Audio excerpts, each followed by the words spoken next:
इस सेशन में हम लोग पढ़ेंगे फर्स्ट नॉर्मल फॉर्म। ओके, तो फर्स्ट नॉर्मल फॉर्म क्या होती है? कहता है कि अगर कहता है एक स्कीमा को कहा जाएगा कि वो फर्स्ट नॉर्मल फॉर्म में है। कब? अगर उसमें जितने भी एट्रीब्यूट्स हैं उनकी सबकी डोमेन क्या है? इनडिविजिबल है। ओके, या दूसरे टर्म्स में अल्टरनेट डेफिनेशन में क्या बोल सकते हो कि जितने एट्रीब्यूट्स हैं स्कीमा के वो या तो सिंपल हैं या तो सिंगल वैल्यूड हैं। ओके, जैसे यहां पर एटॉमिक डोमेन, ऐसे भी डेफिनेशन एग्जाम में हो सकती है, या ये डेफिनेशन भी ऐसे करके हो सकती है। एट्रीब्यूट्स की डोमेन एटॉमिक होनी चाहिए। ओके, एटॉमिक का क्या मतलब है? Attributes have only indivisible values. Okay, जैसे कि अगर यहां पर एक रिलेशन गिवन, एक स्कीमा गिवन है जिसके एट्रीब्यूट्स हैं EID, ई-नेम और टेलीफोन नंबर। अब इस स्कीमा, इस रिलेशन को पूछा गया कि क्या ये रिलेशन फर्स्ट नॉर्मल फॉर्म में है, तो आप देखो यहां पर EID में कोई एट्रीब्यूट में प्रॉब्लम नहीं है, ई-नेम इसकी डोमेन में भी कोई प्रॉब्लम नहीं है, लेकिन जो टेलीफोन नंबर है आप देख सकते हैं कि एक एम्प्लॉय के 2 टेलीफोन नंबर हैं। ओके, यहां पर टेलीफोन नंबर को 4 डिजिट का मैंने ऐसे एज्यूम किया है, तो ये 2 टेलीफोन नंबर हैं। मतलब टेलीफोन नंबर की जो डोमेन है वो एटॉमिक नहीं है। Attributes have only indivisible values, यहां पर ये वैल्यूज डिविजिबल है। Okay, and therefore this relation is not in first NF, not in 1 NF.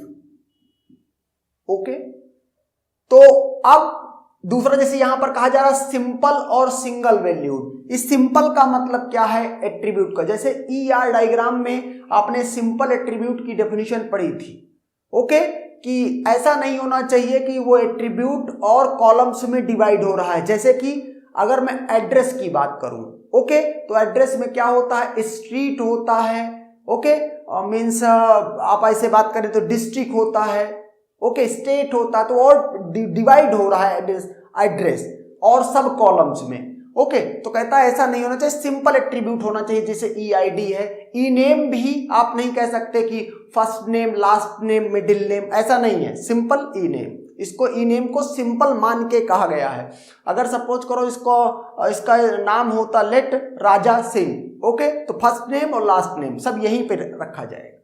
Okay, single valued का मतलब है ये सिंगल वैल्यूड, ये क्या है? ये मल्टी वैल्यूड है, एक से ज्यादा वैल्यू ले रहा है, तो सिंगल वैल्यूड एट्रीब्यूट होना चाहिए।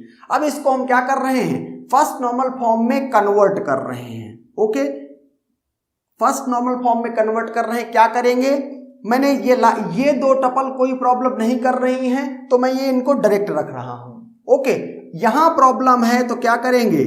E1 राजू और 1103, सॉरी राजू नहीं, राजा। ओके, और E1 राजा और क्या 2832। ओके, तो अब यहां से आप देखो, इसको ये रिलेशन फर्स्ट नॉर्मल फॉर्म में नहीं था, लेकिन ये मैंने क्या कर दिया? ये रिलेशन फर्स्ट NF में है, क्योंकि अब टेलीफोन नंबर हो सकता है कि टेलीफोन नंबर के बारे में ओवरऑल अगर बोला जाए तो ये मल्टी वैल्यूड एट्रीब्यूट है। ओके, लेकिन हमने क्या कर दिया? इसको फोर्स कर दिया कि ये अब एटॉमिक ही वैल्यूज ले सकता है। ओके, तो हमने इसको इस तरह से कन्वर्ट कर दिया है। ओके, तो अच्छा, एक और पॉइंट है इसमें कि अगर आप इसको देखें, यहां पर एक पॉइंट क्या है कि जो मल्टी वैल्यूड एट्रीब्यूट या जो एट्रीब्यूट इस तरह से वैल्यूज ले रहा है, मल्टीपल वैल्यूज, तो नल वो एक्सेप्ट कर सकता है। ओके, मींस वो एट्रीब्यूट नल एक्सेप्ट कर सकता है। यहां पर एक पॉइंट और बोला जा सकता है कि ओवरऑल रिडंडेंसी इंक्रीज हो गई। जैसे यहां पर देखो, रिडंडेंसी नहीं थी, E1 राजा सिर्फ एक बार था, लेकिन यहां पर E1 राजा 2 बार हो गया, जबकि कहा गया कि नॉर्मलाइजेशन इज ए प्रोसेस जिसमें क्या होता है? रिडंडेंसी मींस मिनिमल होती है। ओके, मिनिमल होती मतलब जितना कम से कम की जा सकती, नॉर्मल फॉर्म में ले आए और उसके बाद कम से कम जितनी रिडंडेंसी पॉसिबल है वो करें। ओके, तो फर्स्ट नॉर्मल फॉर्म में जब इसको लेके आए तो हाँ रिडंडेंसी है इसमें, लेकिन फर्स्ट नॉर्मल फॉर्म में इससे कम रिडंडेंसी में इसको नहीं कन्वर्ट किया जा सकता है, इसीलिए मिनिमल वर्ड यूज किया है। ओके, एक दूसरा और तरीका है, जैसे इस रिलेशन को या इस स्कीमा को फर्स्ट नॉर्मल फॉर्म में चेंज किया जा सकता है। क्या कि जो ये एट्रीब्यूट है टेलीफोन नंबर, क्या किया जाए, एक और टेबल बनाई जाए जिसमें क्या एट्रीब्यूट्स हों, EID और क्या, टेलीफोन नंबर। ओके, और इसको लेकर के ये पूरा डेटा अलग कर दिया जाए। जैसे इसको कैसे फिल किया जाए, E1 1103, E1 2832, ओके, और इसके बाद E2 नल और E3 2325। ओके, एक टेबल में सिर्फ ये 2 कॉलम हो और एक टेबल में ये 2 कॉलम हो, इसके ये दोनों एट्रीब्यूट मिला के कैंडिडेट की बना दें, प्राइमरी की बना दें, और इसका ये EID तो प्राइमरी की है ही।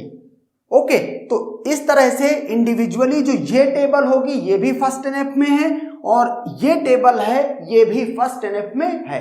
लेकिन अगर आप इस तरह से डिकम्पोज करते हैं, इस रिलेशन को 1 से 2 में डिकम्पोज कर देते हैं, ओके, तो कहता है कि वो करना बहुत अच्छी बात नहीं है, इस तरह से फर्स्ट नॉर्मल फॉर्म में कन्वर्ट करना ज्यादा बेटर तरीका है। उसका रीजन ये है कि अगर कभी ऐसा होता है कि आपको किसी क्वेरी में डेटा दोनों टेबल से आना है, तो उस केस में क्या होगा कि इन दोनों टेबल का पहले ज्वाइन ऑपरेशन परफॉर्म होगा इंटरनली, और उस ज्वाइन का जो आउटपुट होगा उससे आपका क्वेरी का रिजल्ट प्रोड्यूस होगा। तो ज्वाइन कराने में टाइम लगेगा मशीन को। ओके, तो ये वाला जिसमें 2 रिलेशन में डिकम्पोज कर दिया, जनरली इसको प्रेफर नहीं करते, इसको प्रेफर करते हैं।